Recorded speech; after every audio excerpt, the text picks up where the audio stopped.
Hello Digital World. Kumusta kayo mga ka-selfie? Andito ako ngayon dito sa Grand Lands of the Free and Accepted Nations. Ito yung kanilang compound. 360 ko na lang para makita nyo. Ayan. So andyan din yung museum. Try nating puntahan yan kapag naka-open. Then dyan tayo nag-lodge o natulog kasi mag-attend tayo ng Congress regarding the future. Our hearts beat to the city streets.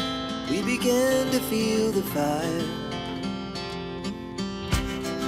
We rise like tall buildings as the chemicals they take us higher. Dito na ako sa Senado, hinahanap kita idol. Papasukin kita dyan. Nandito na ako sa Senado. Hinahanap ko yung idol ko. Gusto kong makapag-discuss ng aking... Saan ba yun? Yan.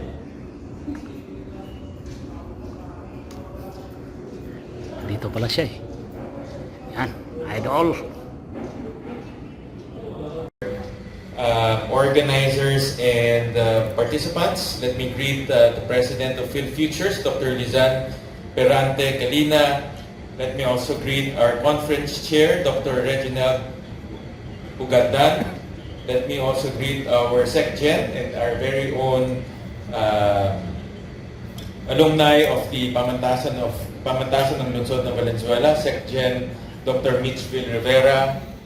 Let me also greet Professor Emeritus of UP-NCPA, Dr. Alex Brillantes. Let me also greet President of the Pamantasan ng Lungsod ng Valenzuela, Dr. Nelly Turalba. And let me also greet all the SUC presidents who are here with us today. Magandang umaga po sa ating mga SUC presidents and all the members and the faculty of our different SUC presidents. So, when I was given this topic, it got me thinking. Iisip ko talaga ho kung ano yung magandang topic na pag-uusapan natin. Since this is the PhilFutures Society, I was thinking deeply on a topic that is related to your advocacy. So, nung nanonood, every night po, bago ako matulog, I'm sure ginagawa nyo rin to, no? Lahat tayo, diba, meron tayong pagpatulog na activity. Meron ba kayong gano'n? Yung pangpatulog. Ako yung pangpatulog ko kasi is to watch YouTube. At meron akong tatlong topic na pinapanood sa YouTube. One is on business and economics. Number two is magluluto. Mahilig ako manood ng YouTube na nagluluto. Yung mga Japanese restaurant or yung mga Korean restaurant. Nakaka-relax kung gano'n kayo. Hindi ako mahilig magluto. Hindi ako marunong magluto. But it relaxes me watching cooking shows. And third is technology. I like watching technology documentaries because it somehow educates me on where the whole world is going. And I'm not an expert in technology, I'm not an engineer, I'm not a scientist, but this documentaries gives me an idea, a good idea on where the world is heading. And it educates me on what we need to do in order to catch up. So, kaya ho naisip kong topic is to talk about technology. And are we ready to face this technology? Alam ko, as being members of the academy, marami kayong nababasa. I'm sure nagbabasa kayo about technology and the future. Pero ang tanong, handa ba tayo dito sa future na ito? So, I'd just like to go on a few slides. And some of the slides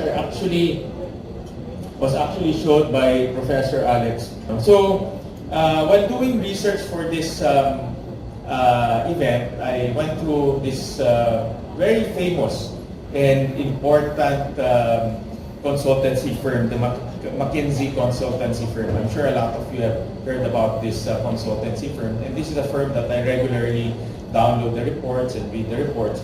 And they identified 15 trends in technology for the next decade, even the next century. Number one is cloud and edge computing.